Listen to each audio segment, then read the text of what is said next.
Thomas Aquinas, grant, O merciful God, that I may ardently desire, prudently examine, truthfully acknowledge, and perfectly accomplish what is pleasing to you for the praise and glory of your name.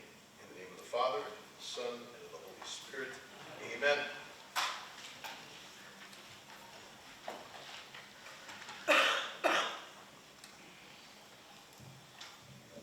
Just want to say a few remarks before we get started and kind of count these as like my concluding remarks for the night. So after we're done, we can just pray and be on our way. I just want to say, first of all, how impressed I am with all of our senior presentations so far. They have been really, really incredible. Not so much in the presentation part of it. I mean, that has been spot on. The presentations have been spot on, but in the content of the presentations, you guys have unabashedly stood for truth, and in the comments and the remarks that you've made and the stances that you've taken in your presentations, truly great. And you don't get to this point without having really good formation. It takes a lot of effort and work on behalf of teachers to get you to this point. So again, I know Isaiah kind of started off the presentations by thanking Dr. Graham, but I do want to thank him again for all of his work with you guys. And thank all of the faculty advisors for their tremendous work with all of you. You have, I think, set the mark for our juniors coming up next year. Not easy shoes to fill. Just really great work with your presentations. So can we give them a round of applause?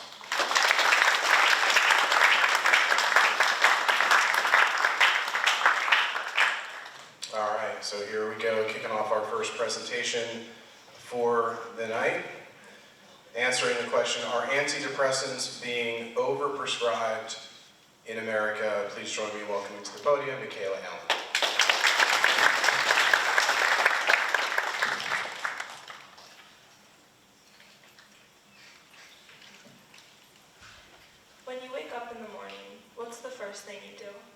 Maybe it's to brush your teeth, wash your face, or for the left side of the room, it might be to endlessly scroll on TikTok. But for 13% of Americans, their morning routine consists of taking a pill in an attempt to grasp some sense of meaning and happiness in their life. We have seen in past years an astronomical rise in antidepressants. Children, teens, adults, everyone is on them. We can face the reality that depression is normal to experience for a period of time. But are antidepressants being used properly to overcome that depression? Or to be more precise, are antidepressants being overprescribed in America? I say yes, they are, and I will use 3 reasons to prove my point. First, there are many cases where antidepressants are being used when the negative effects outweigh the positive. Second, primary doctors are the main prescribers of antidepressants, which can lead to error in the prescriptions. And third, Big Pharma leads people to believe they need their medication in order to make a profit. First, I will give a brief background on depression and antidepressants. To understand depression, I will go through the different levels and types. Depression is defined as, quote, a mood disorder that causes a persistent feeling of sadness and loss of interest. It is a psychological state that is induced by an emotional response to life and is categorized in 3 levels. Mild, moderate, and major. There are 3 types to be considered: biological, psychological, and social. Biological depression can be caused by a number of factors. Someone may have a chemical imbalance of neurotransmitters in the brain that prevents the reception of serotonin and dopamine. Another way biological depression occurs is through biomedical conditions like hypothyroidism, diabetes, and sleep apnea. From this state of low arousal, depression is an indirect cause of these conditions. A third biological way someone could have depression is through genetics. If depression has been carried through some generations, one is more likely to also have it. The second main form of depression is psychological. This relates to the way someone perceives themselves and how that affects their self-esteem. The National Library of Medicine says, quote, several emotional states and traits such as neuroticism, negative self-concept, and negative interpretation or attention biases have been linked to depression. Unquote. Having unrealistic expectations or feelings of self-hatred can lead to psychological depression. Additionally, childhood abuse can also lead to psychological depression as the brain builds negative habits and thought processes. The third form of depression is social. Social depression occurs through someone's environment and surroundings. Factors such as age, social or socioeconomic status, social support, financial strain and deprivation, food insecurity, education, employment status, living arrangements, marital status, race, childhood conflict and bullying, violent crime exposure, abuse, discrimination, or the built environment have been linked to depression, among others. Social depression, also referred to as environmental depression, is the most common. Given the different causes of depression, we ask how it is typically treated. The antidepressant pill works in this way. A neurotransmitter gets released by a nerve cell or neuron to make another neuron fire into the synapse. The synapse is a gap within the neurons. Eventually, the neurotransmitter gets reabsorbed by the cell. Serotonin is considered the most common of these neurotransmitters. Quote, under normal conditions, serotonin inhibits pain, influences the processing of various emotions, and mediates many mental capacities important in social life. Unquote. Depression is treated through antidepressants by circulating the neurotransmitters in your brain. By maintaining serotonin and dopamine levels, one seems to be happier. Today, the most common form of antidepressants have become SSRIs, selective serotonin reuptake inhibitors. The most well-known SSRIs are Prozac, Lexapro, Paxil, Zoloft, and Celexa. Antidepressants are not magical pills that make everyone's life better. In fact, for some people, the pill makes their life worse. Within the first 2 weeks on the pill, the brain will detect abnormal production of serotonin and trigger a defense mechanism. Signals are sent to the neurons to stop releasing any more neurotransmitters to the synapse. Once the brain detects an overflow of serotonin in the synapse, it will self-destruct and destroy its own receptors for serotonin. In some regions of the brain, 40 to 60% of the receptors may die. This is called subsensitivity or downregulation. Therefore, once you get off antidepressants, you may struggle to regulate serotonin even more than before starting the pill. Aside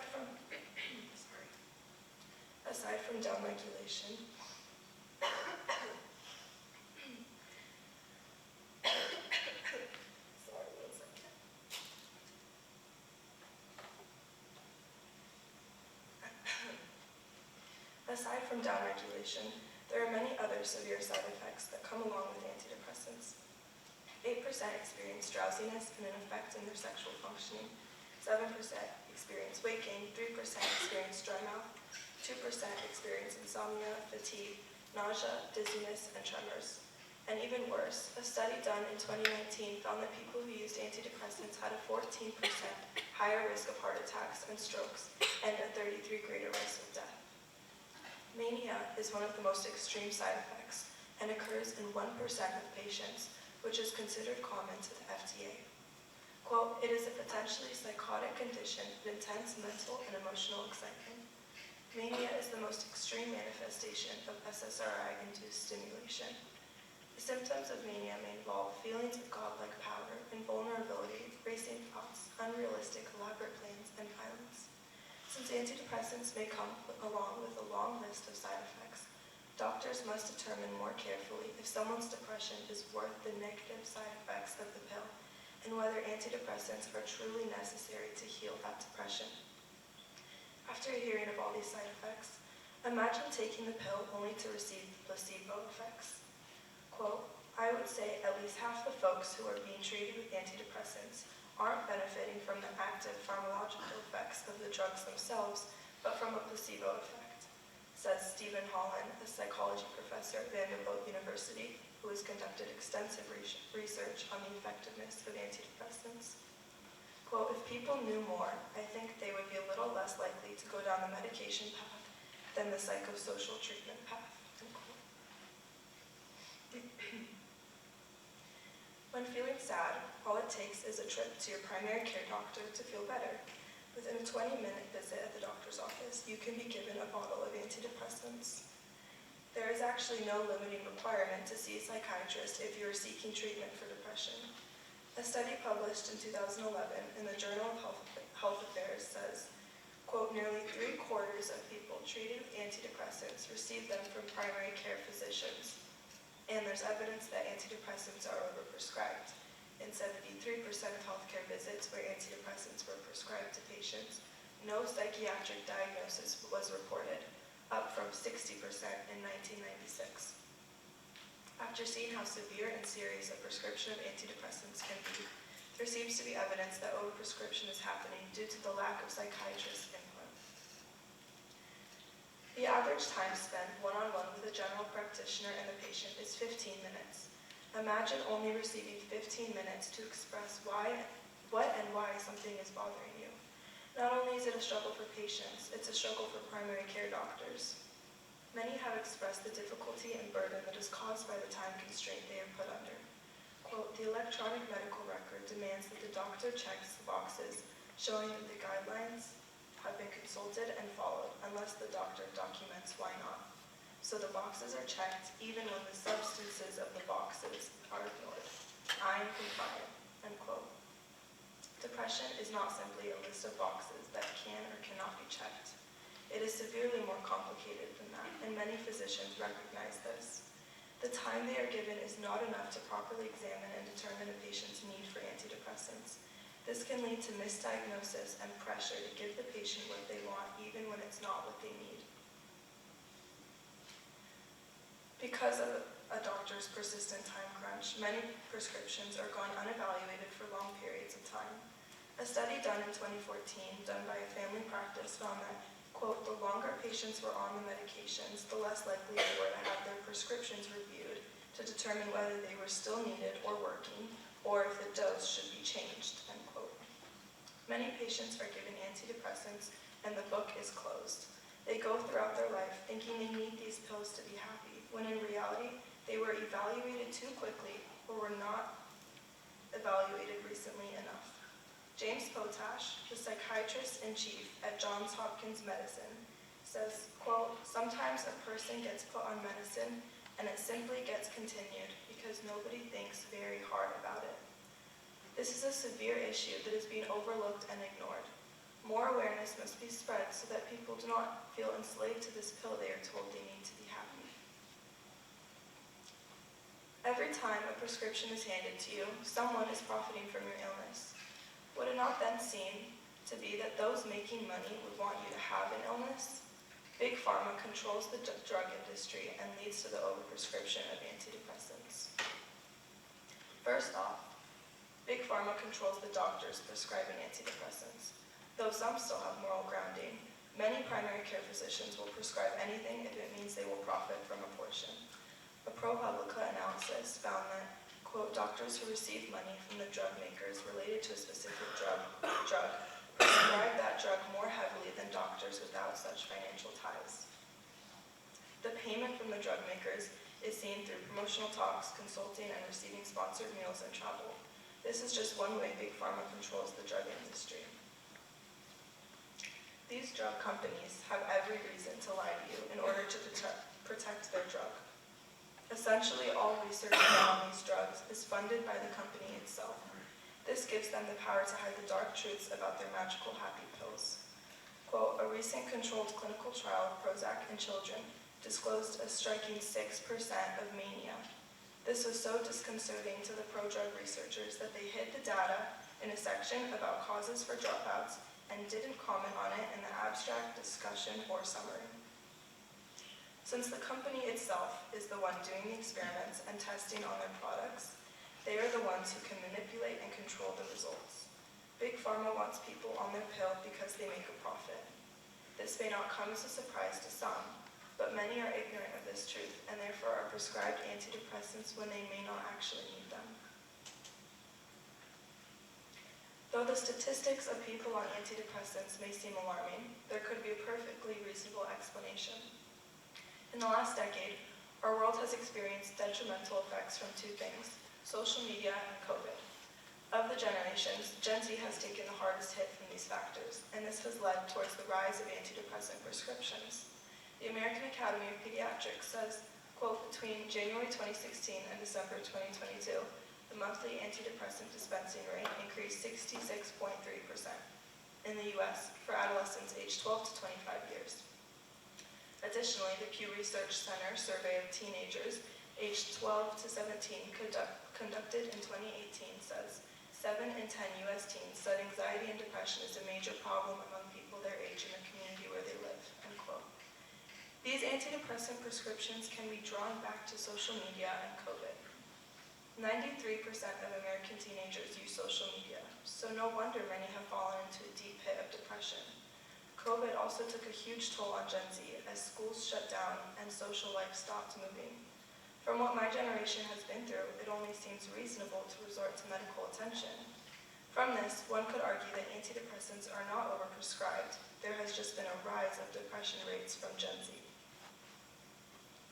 Despite all of Gen Z's hardships, there is still reason to believe antidepressants are being overprescribed. As touched on in my first point, antidepressants can have many negative effects. This means they should only be prescribed when absolutely necessary. COVID and social media are both social causes for depression. Rather than being put on a prescription because someone felt sad and isolated for a long period of time, resources and a lively environment should be the medication and the first resort, not pills. This follows for social media as well. Kids are battling depression and suicide, and rather than taking away their device that's causing this, they are given a bottle of pills and told that there's something wrong with them. It is not because Gen Z is so depressed that antidepressants are being overprescribed, but rather it's the way we are handling this depression. Depression is nothing new. We've seen it traced throughout history in which it has affected many people. While antidepressants have become our society's solution to this disease, a concern for the overprescription of these pills has developed nationally. How are they being prescribed? How depressed do you actually have to feel to be given a bottle? And who is making money off of you? These are all questions everyone should ask before considering antidepressants. However, these questions have all been answered in my thesis. Any doctor can prescribe antidepressants even when they may not have the time or the psychiatric background, which leads to overprescription. Most people on antidepressants do not have the severe enough symptoms, and there are many people behind closed doors making money and pushing the pill onto innocent people who are told they need these prescriptions. The people's bottles are full, and so are Big Pharma's pockets. The realization that antidepressants are overprescribed in America is not meant to call people out or to belittle those who truly need antidepressants.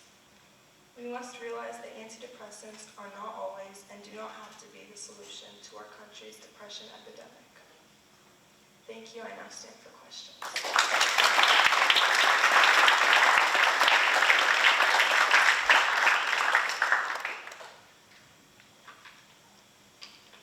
Mrs. Lemon.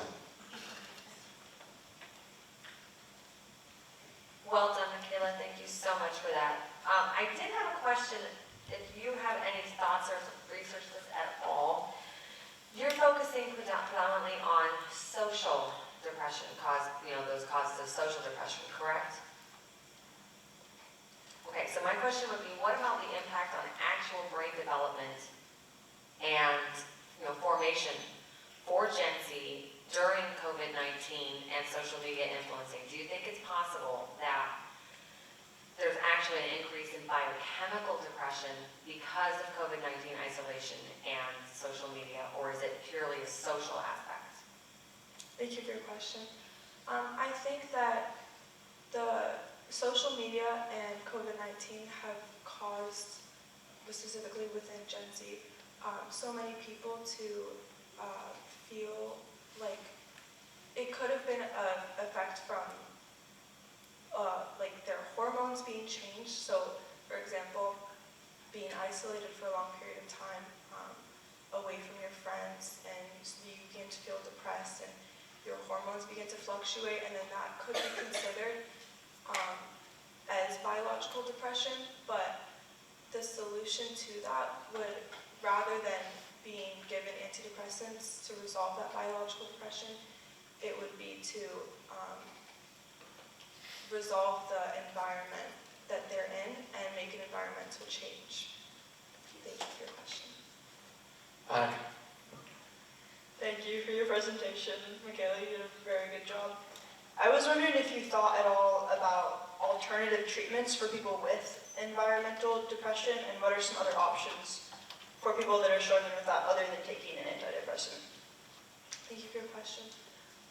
So from my research that I've done, I found that the best treatments or alternatives from antidepressants would be diet, exercise, and therapy, really, because all three of those things, none of them have any negative side effects, and a lot of them, most of the time, can be more beneficial than antidepressants.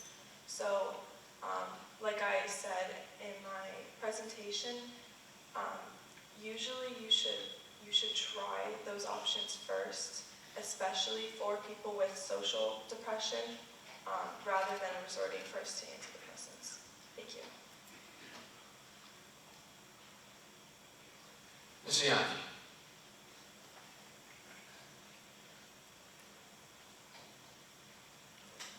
I know we usually don't say follow-up questions, but following up on your sister's question, do you think that doctors should be required to have some kind of verification that these more proximate steps have been taken first, the diet, exercise, and I forget the other one, but should that be a prerequisite to getting prescribed antidepressant? Thank you for your question. Yeah, so I mentioned this in my paper, but when you go into the doctor's office, they give you a test.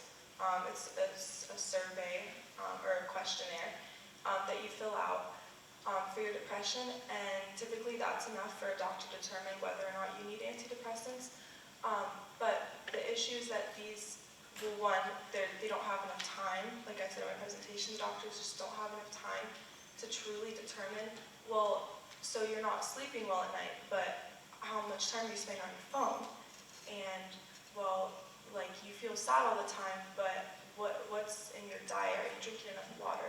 Things like that. So I do think there needs to be a change somewhere in the system to give the doctors more time, and also just the ability to do a more thorough testing on their patients. Thank you. Great job, Michaela.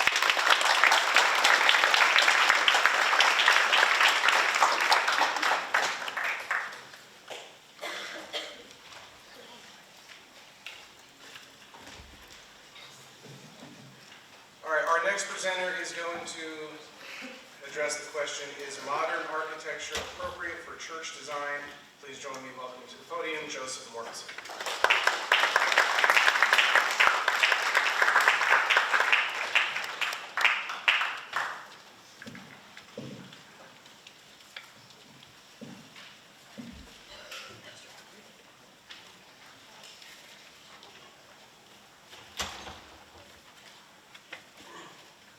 If I take away the cross on the side of this building here, would it strike you as a place for prayer or peaceful meditation? Not quite.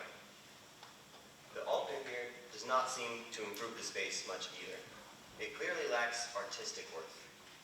This church, to be sure, has a distinctly modern feel to it. I'm sure many of us have run into this kind of building before, where the architect reached for a very original design and ended up making a USPS post office. For this reason, modern architecture has caused some controversy among the faithful, with the question being raised, is modern architecture even suitable for sacred architecture? My answer is yes. The modernist architectural style is suitable for sacred architecture, but only when done well. The design must contain nothing contrary to church teaching and must exhibit a fitting artistic expression to raise the heart and mind of God. To support this thesis, I'll examine the magisterium's teachings on sacred art and architecture, as well as examining a work of sacred architecture by the modern architect Le Corbusier, who was a prominent modernist during the 20th century.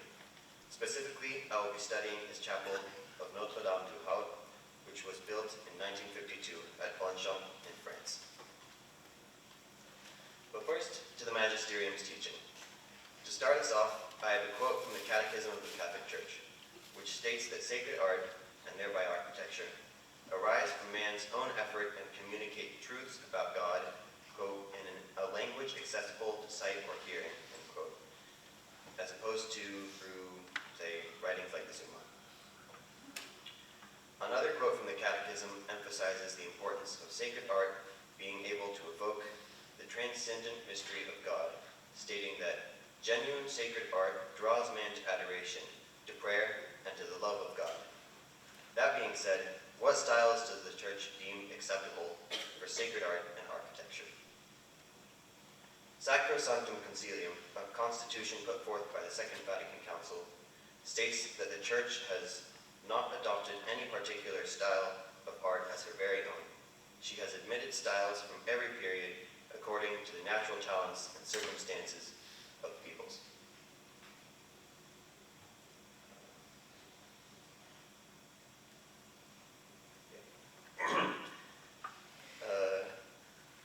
The document goes on to say that the art of our own days shall be accepted in the Church as well, with the condition that it adorns the sacred buildings and holy rites with due reverence and honor. Should this not be the case, bishops must remove those works of artists which are repugnant to faith, morals, and Christian piety, or which lack artistic worth or exhibit mediocrity and pretense.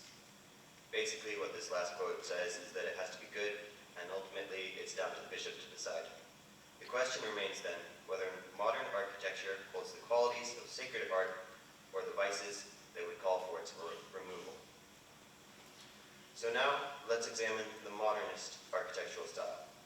The modernist architectural style is characterized by elements such as a minimalist design and honesty or brutalism of materials, a focus on functionality, and a rejection of past forms.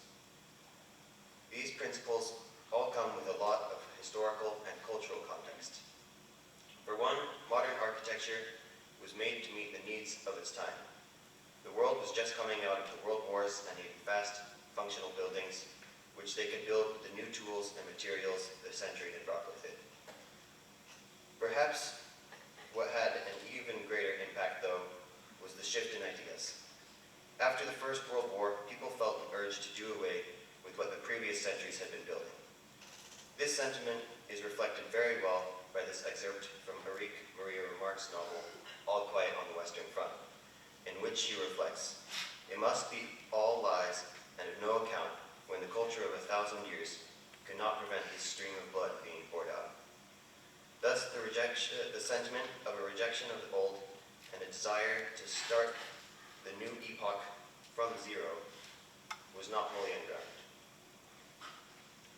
Le Corbusier was a Swiss-French architect who was a main proponent of this movement. Born in 1887, Le Corbusier contributed to the development of modernist architectural philosophy and its principles, not to mention its overall look. As you can see, here are a few examples of his work. And now to his piece of modernist sacred architecture, the chapel at Longchamp. The original chapel was destroyed in a bombing during World War II. In 1950, Le Corbusier was commissioned to design the new chapel, with construction lasting until 1953. Its design features bold forms, honesty of materials, a diversity of texture, as well as a methodical use of light. The chapel is made mostly of reinforced concrete, but also of wood, iron, bronze, limestone, and painted glass. I argue that this chapel contains appropriate expressions for the liturgy as a piece of sacred architecture. For example, the geometry of the sanctuary, when he designed the space very methodically, so that the geometric planes would bring one's focus to what he termed the drama of Christianity, that is, the altar. Also worth mentioning mentioning is his use of light and darkness to create a peaceful, prayerful space, as well as his designs on the stained glass windows, many of which have little praises to the Blessed Virgin Mary written on them. And lastly, the colossal and imposing forms he employs to bring portrayals of the supernatural, the greatness of our God, to life through architecture. Given these attributes, I would say that Notre Dame du Havre, a modern sacred architecture like it, exhibits what St. John Paul II called a genuine artistic intuition, which interprets the hidden mystery beneath reality's surface. Now to my objections and replies. The first objection that could be raised is that this chapel exhibits pretense, as mentioned in Sacrosanctum Concilium. I would respond to this objection that it is not pretense, but a response to a new epoch of prayer, and in a way, a new formation of the soul that happens in the era.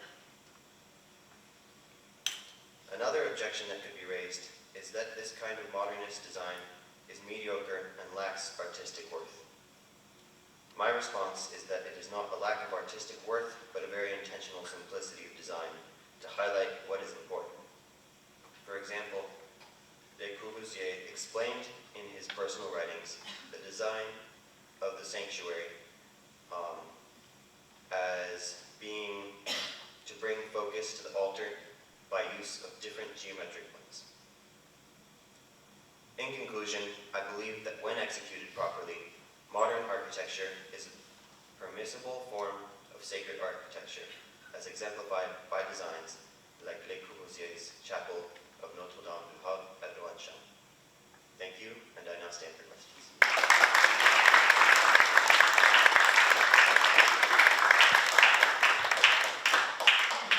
Hey Joe, that was amazing. I think your slideshow in particular was really, really good. It just kept me, attentive the entire time. So my sister is studying art right now, so I can't really avoid knowing about some of this stuff. And what I've learned is that modern art, she says, is very different. When people see modern art, it doesn't usually sit well with them.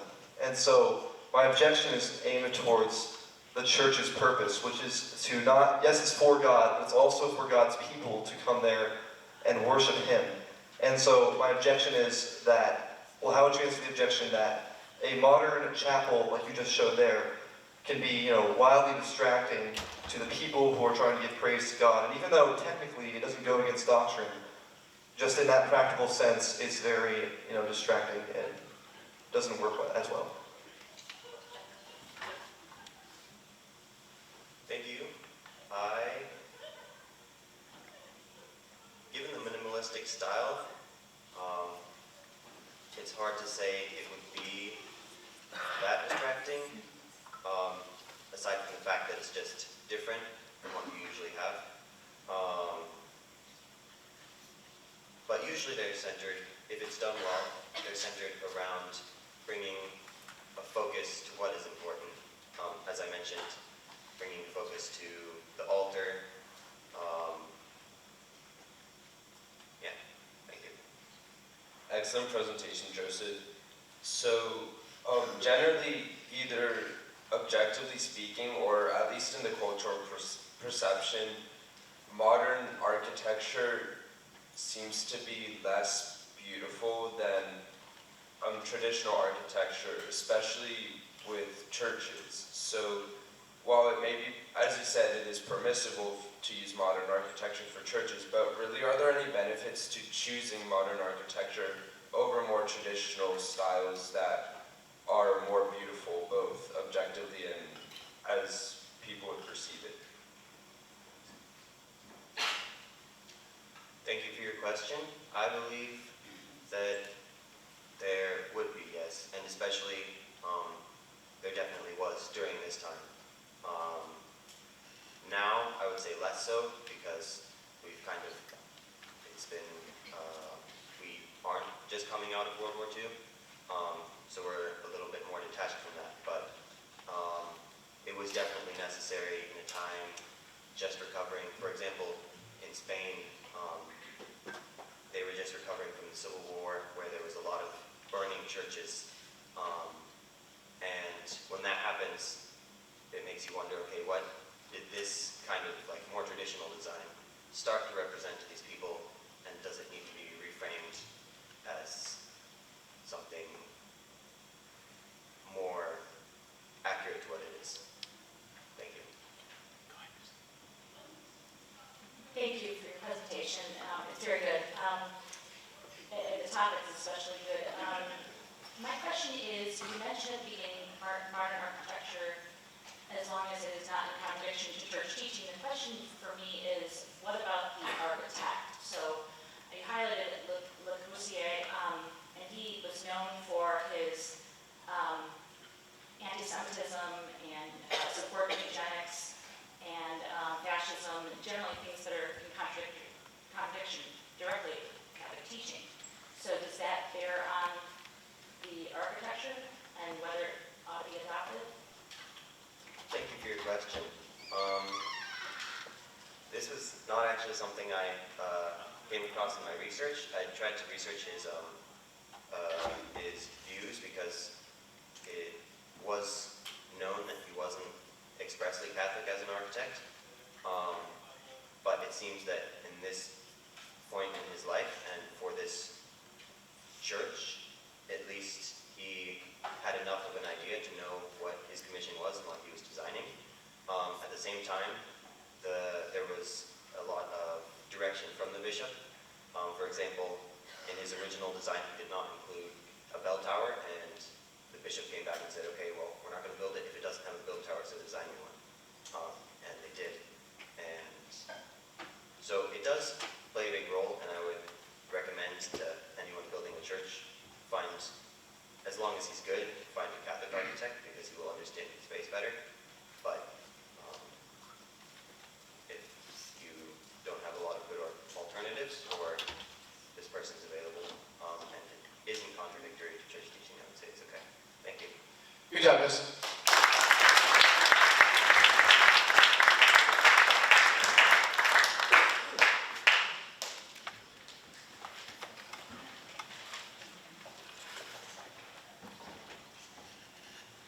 Okay, our next presentation is by Teresa Schneider. She will be addressing the question, is Neuralink's technology moral? Please join me in welcoming to the podium, Teresa Schneider.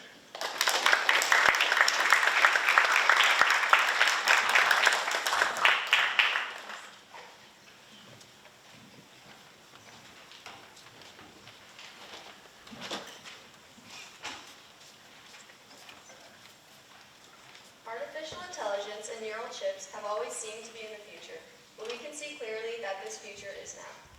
This technology, once confined to science fiction, is now part of our daily reality.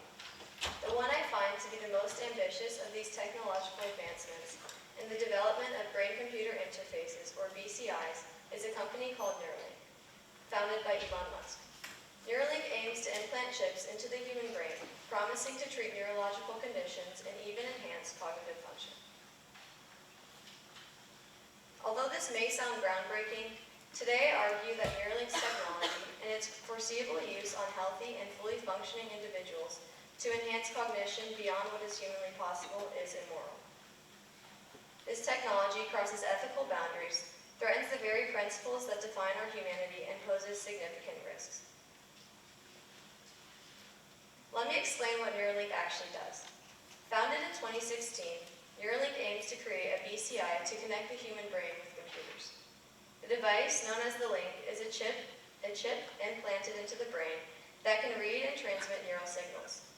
This allows users to control computers and other devices with just their thoughts. Elon Musk has publicly expressed his belief that the technology of Neuralink has the potential to be truly transformative. He believes that the link could extend beyond medical treatments. Musk suggested that BCIs could eventually allow humans to merge with artificial intelligence, which he says would ensure that humanity remains relevant in this rapidly advancing technological world. However, Elon's goals raise many questions about the ethics and social implications of technologies like the link. In 2020, Neuralink successfully implanted the chip in a pig, and in 2021, a monkey named Pager received the chip and was able to play a video game with his mom. While impressive, these developments raise serious concerns. Critics warn of potential manipulation of thoughts, data privacy violations, and the exploitation of individuals. These point to the potential risks of corporations and governments overstepping certain boundaries. The Neuralink seems to have very limited oversight and a lack of transparency having to do with the company's long-term safety and ethical guidelines. Neuralink's technology continues to raise these difficult questions and concerns about whether the benefits truly outweigh the significant risks. Let's begin with the violation of human dignity and autonomy. This technology interferes directly with the brain, which, although secondary to the soul, is the core of what makes us who we are. If used improperly, it could turn people, made in the image and likeness of God, into tools at the disposal of corporations and governments. This device will expose users to manipulation and may cause irreversible changes in their minds. If human dignity is dependent on autonomy and self-awareness, then a technology that puts these things at risk is inherently immoral and should be avoided at all costs. From a religious and philosophical perspective, this is deeply troubling. According to the Catholic Church, every human is made in the image and likeness of God and is meant to seek perfection through a relationship with the divine. However, today man is seeking perfection through intellectual and physical means rather than seeking it in his relationship with his Creator. The link is an example of man seeking to perfect his intellect without God. He believes he can be better than how God intended and attempts to raise himself to God's level and sometimes even higher. We are also able to see this common understanding of human dignity from a secular standpoint. Immanuel Kant's understanding of the supreme principle of morality, often called the formula of humanity, states, quote, "So act that you treat humanity, whether in your own person or in the person of any other, always at the same time as an end, never merely as a means," end quote. His philosophy states that people must always be treated as ends in themselves and never merely as a means to an end. This means that we are to treat every human being with dignity rather than tools at our disposal.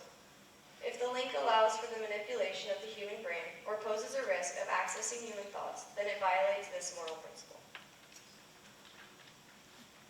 Next, Neuralink risks loss of free will and the potential for mind control. There has been extensive research on BCIs that suggest that these technologies could gain sensitive information from users, potentially without the user's knowledge. The link might allow for data collection, behavioral tracking, or even influence over a person's decisions. Although these risks are far in the future, this raises major concerns about surveillance and privacy. Governments or corporations could misuse this power, infringing on basic human freedoms. Additionally, Neuralink's technology could lead to irreversible cognitive and personality changes. These brain modifications may lead to unintended changes in one's personality, thought patterns, or even behaviors. For example, the first lobotomy was performed in 1935. This procedure, once seen as a groundbreaking medical advancement and a miracle cure for mental illness, began to be condemned in the 1950s and was finally banned in the 1970s because it stripped patients of their humanity and autonomy. After undergoing the procedure, many people lost their ability to feel emotions and became apathetic, unengaged, and unable to concentrate. These same feelings have been reported by some BCI users. They reported that after receiving the implant, some felt unlike themselves. Maggie Dupre, in her article on brain chips, says, quote, "The lack of an ability to self-identify is unsurprisingly deeply unworrying. So much so that there has been at least one known attempted suicide as a result of BCI-induced self-alienation," end quote. This alienation from one's own sense of self could lead to serious psychological consequences. And this historical parallel is unignorable and must be taken into consideration when the question of the morality of any procedure on the brain is in question. Second, Neuralink's technology could create exploitation and worsen social inequality. As the link is slowly introduced to the public, it may disproportionately benefit the wealthy while exploiting vulnerable populations. This could deepen societal tensions and divisions, which could create opportunities for corporate and governmental abuse. Neuralink's technology could create a class of individuals who are enhanced with superior cognitive abilities. Any cutting-edge technology is going to be expensive, making the link and its benefits most likely only accessible to the wealthy members of society. Some biologists believe this disproportionality is inevitably going to be a common consequence surrounding the link. unequal society defined by biologically enhanced persons, Neuralink's technology could also lead to the coercion of vulnerable populations into using the link. For example, low-income members of society may be incentivized to receive implantation of the brain chip for financial benefits and compensation. Also, as seen with many vaccines, some companies may result to requiring the brain chip to be able to work in said company. Although this may seem unlikely, it is highly probable that this group of the cognitive elite will be more desirable in certain workplaces. History has shown us the dangers of exploiting marginalized groups. The Tuskegee syphilis experiment is a chilling example, where black men were misled and denied treatment in the name of science.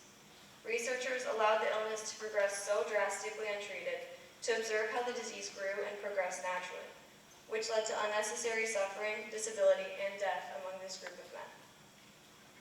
This study led to the exploitation of a vulnerable population, racial discrimination, failure to protect human rights, and overall long-term harm. This parallel between the Tuskegee syphilis experiment and the Neuralink brain chip is unignorable, and if this technology becomes necessary for economic survival, will people truly be choosing freely to receive the implant, or will they be forced into this decision out of desperation? This chip risks cementing inequality in a way that is unethical and irreversible. Lastly, there are also serious safety risks. Implanting a chip in the brain requires invasive surgery with potential for infection, brain damage, or even death. Even beyond surgery, the long-term consequences are still unknown. Not only do these risks make the link sketchy, but also historically, many medical experiments have been approved too quickly before knowing the long-term side effects, which led to more harm than good. For example, metal-on-metal hip implants were quickly approved before all the risks were understood. Later studies on these implants show that they cause significant health problems for the patients. Quote, almost daily, a different hip replacement recipient of the tens of thousands still out there will begin to show signs of illness due to the implant they received years ago, end quote. Katie Mogg, a reporter, wrote an article on these hip implants and talked to many of the recipients. Through these conversations, she was able to come to the conclusion that, quote, patients are like ticking time bombs, unaware of when the after effects of their surgery could infect them, end quote. This example highlights the potential dangers of rushing new technologies, such as Neuralink's brain chip, into widespread use without proper long-term research. A common objection is that Neuralink offers the chance to enhance human cognition. It might improve memory, learning, and productivity, which would greatly impact society in a positive way. In theory, it could help us become better versions of ourselves. This would allow people to achieve intelligence levels beyond what is currently possible. I answer that the idea of using Neuralink's brain chip to enhance man's abilities is closely tied to the philosophy of transhumanism. At its core, transhumanism aims to transcend the natural limitation of man's cognitive and physical abilities, and by doing this, transhumanists essentially attempt to remove God from the equation of life. Even more dangerously, transhumanism assumes that enhancing the brain equals a better human. It follows then that society would become a better version of itself. But does a smarter society mean a more moral or even just society? In conclusion, while Neuralink's technology may promise progress, it raises ethical, social, and safety concerns that cannot be ignored. It threatens human dignity, could deepen inequality, and poses unknown risks to health and society. Before moving forward, we must ask, does this technology help humanity or undermine what makes us human? Until these questions are answered and these risks addressed, Neuralink's brain chip, when used on healthy and fully functioning individuals, is immoral and should be avoided. Thank you. I now stand for questions.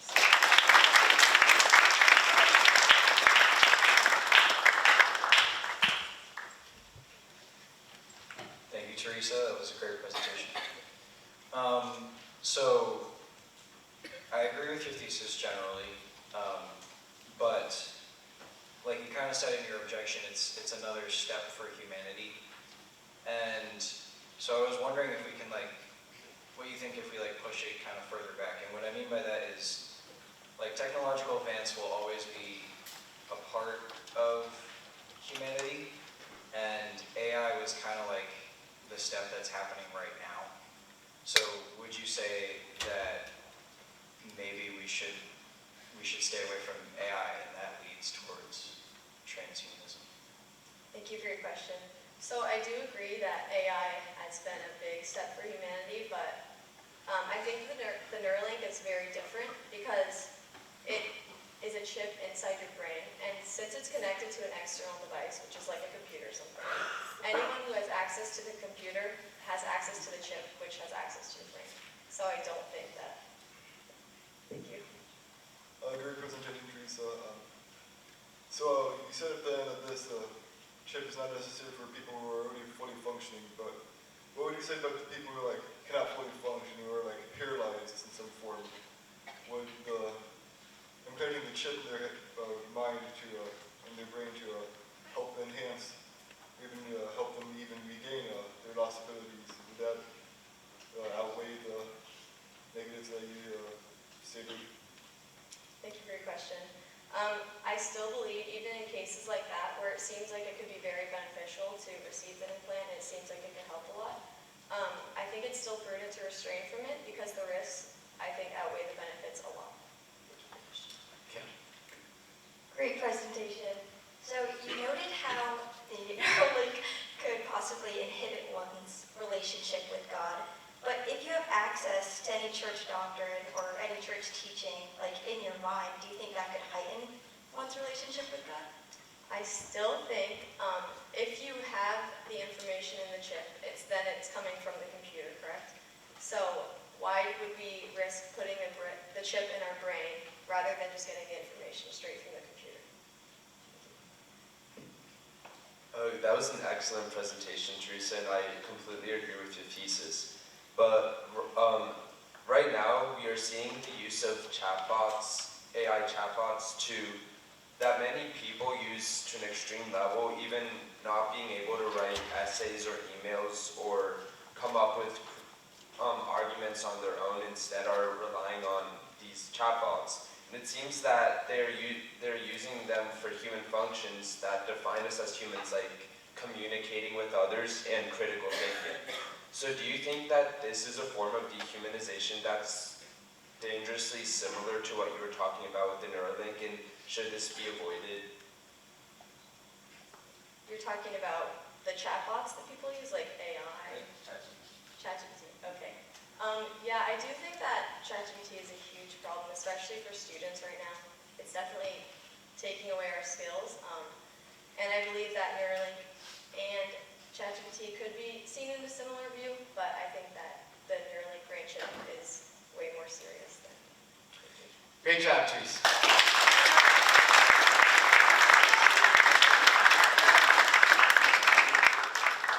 All right, break until 8:05.